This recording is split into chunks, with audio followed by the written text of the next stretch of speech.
मस्त असा झणझणीत चिकन रस्सा, ते पण घरगुती मसाले वापरून आणि एकदम सोप्या पद्धतीने बनवला आहे मी। चला तर मग रेसिपीला सुरुवात करूया। त्यासाठी आपल्याला पहिले एक वाटण तयार करून घ्यायचं आहे।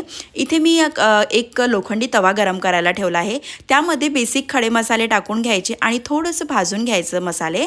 ते साईडला काढून ठेवल्यानंतर त्याच तव्यावर आपल्याला 1 टीस्पून इतकं तेल टाकून घ्यायचं आणि अर्धा वाटी इतकं सुकं खोबरं टाकून घ्यायचं।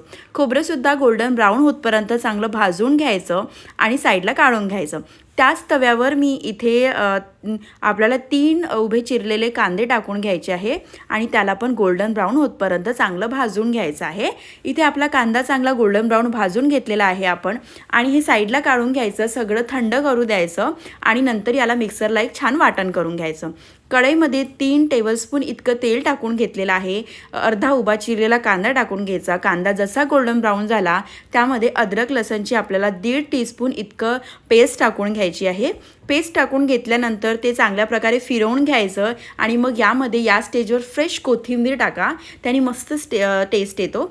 त्यानंतर यामध्ये काही सुखे मसाले टाकायचे। सुखे मसाल्यामध्ये मी इथे लाल तिखट, धना जिरा पावडर, थोडीशी हळद आणि त्यासोबतच घरगुती काळा मसाला सुद्धा टाकून घेतलेला आहे आणि त्यानंतर आपण जे वाटण बनवलं होतं ते सुद्धा टाकून घ्यायचं आणि चवीपुरतं मीठही टाकून घ्यायचं। वाटण तुम्ही तितकंच वापरा जितका तुम्हाला रस्सा बनवायचा आहे।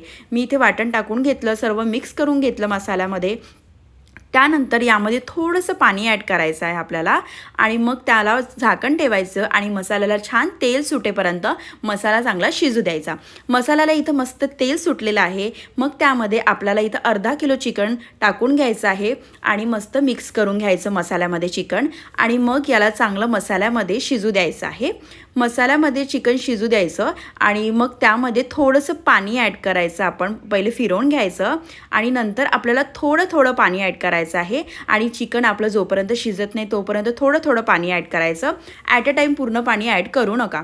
त्यानंतर आपल्याला जितका रस्सा करायचा आहे तितकं पाणी ॲड करायचं। रस्स्याला छान उकळी येऊ द्यायची, फ्रेश कोथिंबीर टाकायची आणि आपला एकदम सोप्या पद्धतीने घरगुती मसाले वापरून झणझणीत चिकन रस्सा तयार आहे। आणि ही रेसिपी नक्की ट्राय करा आणि आवडल्यास लाईक, शेअर, सबस्क्राईब करायला विसरू नका। थँक्यू।